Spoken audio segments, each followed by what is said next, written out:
Always a lot going on and always little time to film. Every time I get out into the garage, it's a small amount of time that I have, and I'm usually struggling at my max capacity to make sure that I do everything correctly, let alone make sure that I film things and talk about them and stuff like that. So, unfortunately, a YouTuber I am not.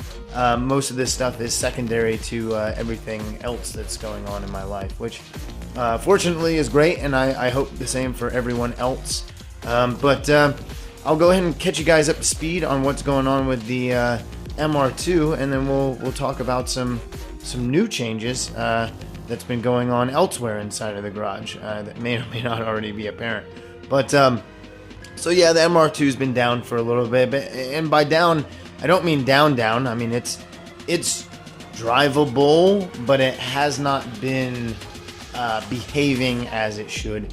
I've been having this veering issue ever since I put on the new double stagger, which is right here. There you go, get the camera a little bit better lighting. Lighting in this garage is absolutely horrible, but if you haven't seen these beautiful Koenig countergrams yet, these are they. And yeah, I've got 19 by 10s in the back, and I've got 18 by 8.5s in front. The two different profiles that they offer, Profile A and Profile B.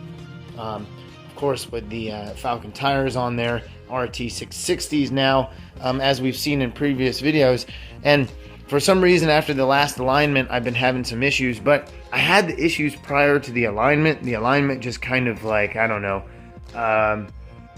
just made them worse, exacerbated them a little bit to the point where I had to start dealing with them. And the veering issue is on power, it's pushing to the left, and then immediately off power braking, it's pulling back to the right. I mean, it seems very mechanical, like it happens almost perfectly every time, a certain amount.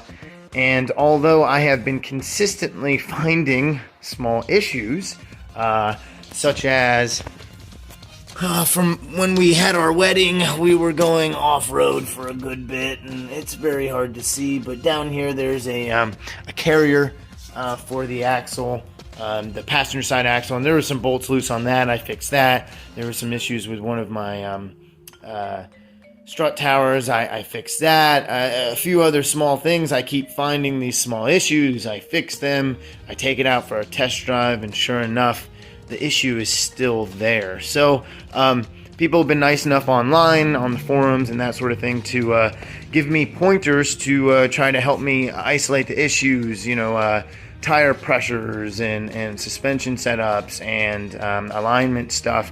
And I am doing my best to kind of slowly but surely knock each one of those off the list and sort through the issue to get it back driving regularly, so that way we can continue the path onto the track. We are definitely getting close. But the good news is that just because there's issues there doesn't mean the car isn't progressing. So let's take a look. So again, I'm sorry for the extremely bad lighting in here, but what you're seeing there, if you're not following on Instagram, is a Fat House Fab oil catch can. So I had plenty of issues with my eBay oil catch cans, and yes, that's right. I mean, even just saying the word eBay oil catch can maybe should have know that there was going to be some issues there. But yeah, ended up getting a lot of spitting and was not getting the performance out of them that I needed. They were filling up extremely quickly. And yeah, it just was obvious that the baffling system inside of them was not adequate enough for the pressure that was running through here. So yeah, this new catch can setup is quite beautiful. Has two filters. I'm running it off the back line and all the front spots over here. Running it down into there. Now the cool thing about this system too is that it has a drain, and the drain goes back to the oil pan. Now, sure, I'm going to get lots of comments about this, but I did lots of my own research. I definitely suggest that you do your own. And yes, when you have an oil catch can that's been sitting for a while and it accumulates all the things that a catch can will accumulate, it will separate and look pretty crazy. But that stuff generally does go back into the oil pan in a normal situation, never settles, always gets mixed up, and goes through the engine just fine. What we're really trying to do with the catch can is catch anything extra and then make sure that it goes back in, flows back in properly, so that way I'm not constantly having to dump an oil catch can and have issues with overfilling or something like that. So again, I suggest that you do your own research, but I really think it's more about drawing the air out of those sort of chemicals, not necessarily separating the actual chemicals. And of course, if you separate them and then leave them separated, they're not going to look very good, and you're not going to want them in your engine. But otherwise, I think they do as intended. So, feel free to leave comments down. I'm not...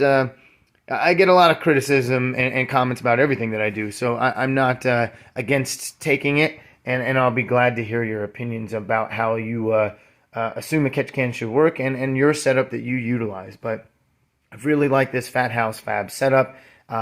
It happened to work very well where I had it mounted. Very happy with the finish.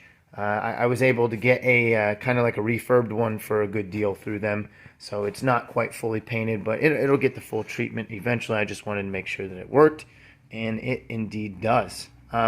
So unique moment in time right now. If you haven't seen it before, I did have my, I ended up cutting an access hole back here. I have my panel over on the table, but if you've never seen an access hole cut in the back of an MR2, I cannot tell you how amazing this is. And the cage kind of ruins some of the amazingness, because it's hard to get around the cage. But having the access to the starter and to all the things back here, your AC if you have that sort of stuff, your coolant line, your fuel lines, the back of a throttle body, all of those things are easily accessible now, obviously, with this cut open. And it takes multi-hour jobs, 15 to 20 minutes now, that you can just access this back panel. So I highly suggest it, especially if you're tracking or just doing heavy modifications to your engine. I think that's a great idea. And, who knows, if it's something that you guys want me to speak more about or whatever, then I can do that. I mean, my job isn't perfect yet. I intend on doing a much better job than what's there, but it definitely has done the job so far. So other than that, there still are a few other things with the MR2 that I'm working through. I've got a friend who's helping me out with some wiring issues. Something's up with the gauge cluster. I even had a very kind person online shoot me a gauge cluster and mail it to me for free, which is absolutely amazing. But I'm still having the same issue. So it's got to be a wiring bug somewhere, and I'm working on that. And obviously that's something to go through. It's not necessarily preventing me from driving it like the alignment stuff or that veering issue is, but at the same time, it's still something that needs to be sorted. So that's kind of where the MR2 sits, literally and figuratively. But there are some other cool things going on with it. Ended up being able to score another new sponsor. Been talking to Professional Awesome Racing for quite some time. I'm a fan of all the stuff that they've come out with, and a lot of it is directed, all of it is directed straight towards racing. So it's developed for exactly what it's being used for. They've got a lot of things like splitter support rods, this quick disconnect for the front splitter, splitter diffusers to help the air escape better, and these cool little skid blocks that I'm looking at as well. So I'm super excited about getting involved with them. I've been tied up a little bit financially with the DD that we're going to talk about here in just a second. But I'm really excited about getting their parts on the car and being able to use them, test them on track, as many are already doing and have had great success with. So it's really cool having another kind of track-based sponsor to be on board, because that's obviously where we're going with this thing. It's just it takes a little bit of time, people. It takes a little bit of time. So. But in other news, yeah, there's the wife's MR2 still sitting in the same place. What do they say? YouTubers say, comment below, tell her to get started on it. She does need to get working on it, but she's had a lot going on too. So under here, voila. So if you didn't already see it in the background, I picked up an IS-300. Yay! So yeah, I mean, IS300, believe it or not, for those that aren't into the IS300s, this is just another one of my dream cars. The MR2 in the GT300 kind of style was a dream car, and the same thing with this IS300. I just absolutely love the lines. I've always been a fan of it. I always played it in video games, but realistically, my love came from the HKS Altezza attack car. That car is absolutely amazing. Wide body, full carbon, just beautiful, beautiful.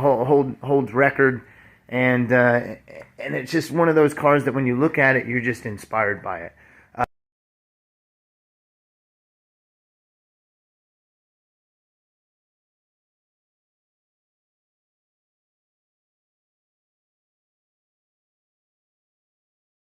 This IS300, it's a junker. It's got dents all over it. It is not pretty. The farther away you look at it, the better off you are. But at the same time, it's my IS300, and I wouldn't have been able to afford anything in better shape. So this is what we're starting off with. This is what we're working with, and I'm super excited to be able to put this bad boy in there. So we're going to go into great detail on this in the future, but basically I've always wanted a V8 build. I've always wanted a high RPM V8 build. Now I have this car right here, and now I have a V8. This is a 3UZ. This is the motor that's out of the SE430, GS430, SC430, anything 430 coming from the Lexus brand. Toyota engine with VVTi, 4.3 liters of V8 Fury. So I'm really excited about this. This is going to be a cool build. I've already got a few little things on there. Ooh, little sneak peek. But we're going to go into the engine in specific in the future, the build, why I've decided to go V8 instead of keeping the glorious 2JZ that's already in there, right? But there's a lot of reasons for that. This is going to be a daily driver for me, despite putting in some pretty cool work and definitely doing some interesting things in the future, like wide body and getting this motor built. I want it to be a very strong, functional daily driver. I already have a turbo car in the MR2, so I'm not looking for much more than other than maybe 450 horsepower and just a strong, reliable platform, which these UZ engines can definitely give. So I've been hard at work already on the IS300. I've done some coloring on the inside here. Redid the sticky dash. Horrible lighting, as always. Can't get any better. Completely resuaded the interior, resuaded the top headliner, resuaded all the pillars. I'll have to do some videos during the day to really make this look good and let you see what it looks like, and maybe even get a oh, there you go. I got a torch light on this so you can see a little bit better. Colors are a little bit off, but suede, everything, and then kind of that OEM pewter gold kind of accent. So gonna do some unique things with this, but really just want to do the infamous OEM plus, right? That everybody's throwing around these days. I want to make it better than it was from the factory and add some jam to it, right? Got a little duckbill spoiler on there already, so look at this. This is everything that's going to be going into the build. And I'm going to go into great details and all of these parts, all the OEM parts that I'm going to be putting into it, all the aftermarket parts, what I intend to be doing, will definitely be in future episodes. We're going to do a lot with this IS300 as far as documenting it. A lot of people have already shown interest in it, and I'm going to try to do better at filming it, and that'll also kind of break up the monotony of what's going on with MR2 and how slow it's going currently, and hopefully give us some things to talk about, some things for the channel, and just a fun new thing to kind of break up my time. As if I need more things to break up my time. So yeah, we're, a lot of people are going to be like, oh, great, now that MR2 is never going to get finished, he's got another project car. But, this is going to be a daily driver for me. This IS300 needs to be a family car, daily driver. It can't be down long. I'm hoping to do all the things that I'm going to do in this first stage, quote unquote, of the build, and do it inside of this next month. And really, the MR2 is going to keep on seeing love during that time. It's just going to see it inside of the timeline that I can do it, right? Just because really right now I'm waiting for other people to help me out. My knowledge only goes so far. Once I see an issue through to the extent that I can, then I need to either have someone come and help or go somewhere and find some help. So that'll be the next stage with the MR2. I'm doing what I can. I promise. It's as frustrating as it could be to be this close with a car of that variety and not be able to hit the track. But this year is going to be the year. We're getting there. We're getting there. So this IS300 build won't take away from that. It's going to be a quickie. I want to get it moving, but it's still going to be fun. I think it still intrigues a lot of people, and I think it's still a great option for people maybe looking for something different than the 2JZ platform, and also not all mesmerized about everything LS. And I'm not saying LS is bad. I'm not saying the 2JZ is bad. All I'm saying is that maybe another option that's easier and maybe less expensive is better for a lot of people who aren't looking for gobs and gobs of horsepower and something fun inside of their memorable car that they think is awesome, right? So that's what we're looking at here. Again, I'll go into much more detail in this in the future. I just want to post it up a video. All excited about the new build. All excited about the new car. I mean, look at this thing. Already got a lip on there. Already got a grill on there. I've been doing a lot of work. I know. I need to film more. But super excited. I mean, so many Toyotas, right? MR2, IS300, Toyota, right? FJ outside. I'm super excited. Thank you all again for following so much. I appreciate all the love on Instagram. I'm going to get better at these videos. I keep saying it, but I'm going to keep getting better at it. I mean, it'll be on my camera, and there'll be one takes just like this. I'm not going to do funky, crazy editing. It's going to be what it'll be. But at the same time, we'll get some information out there. I'm going to help people be able to get through this build even quicker than people are helping me get through it. And then we'll keep on pushing to get this MR2 onto the track. And then before too long, we'll have maybe dare I say, 3 running vehicles, which would be absolutely amazing. But, they got no engines, So, all right. Thanks again, guys. Much love to you all. Get out there, work on your project vehicles. Don't wait forever to get your project vehicle. Get it, find a cheap one, get working on it.